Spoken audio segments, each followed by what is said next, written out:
ko sa mga taong di mabago ang sistema na napako sa eksenang nakabalot sa eksema. Mga salot umeksena, diktador na mga boga, silang mga buhayang protektor na mga droga. Dahil doon maraming di nakapagsuot ng toga, pangarap lumubog parang trahedya ng pagoda.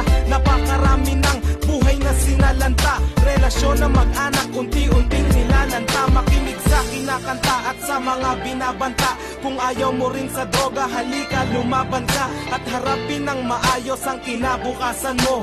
Baka magsisika, huli na ng lunasan mo.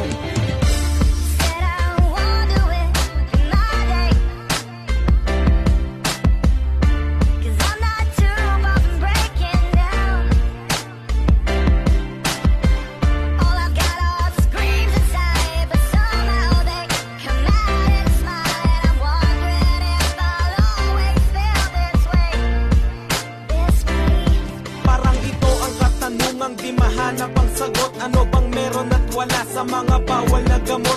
Mga batang nasangkot, parang kawal na takot, nagpupubli sa madilim, tanging karamay ang lungkot. Ang aking pagmamasid, masinsin pa sa mahinarya, kung paano umandar ang ganitong klaseng makinarya. Hindi to literal at may ibang klaseng mekanismo. Kapag sinakop ka, daig pa ang imperialismo. Sa konting halaga, pagdating ng kabiyayaan, ipapagpalit mo sa sandaling kaligayahan. Mairaos ang nais sa radikal na pagkauhaw, hanggang dumating ka sa pisikal na pagkagunaw. Maybe you've fallen down, and maybe you just took the long way home. But baby, you could never love you like me.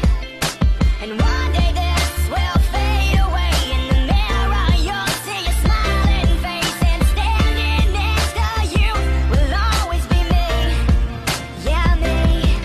Wala nang pinag-iba ang alagad ng kasamaan sa bumibili ng droga at halaga ng kasarapan. Nagdagdag na kasalanan, nagdala ng kamalasan sa mga kabataan at sa mga kababayan. Ayoko sa tao na umaani ng damo, lalo na sa mga taong gumagamit ng bato. Alam ko wala akong karapatan sa gusto nyo, wala ring masama kung papakinggan nyo ang gusto ko.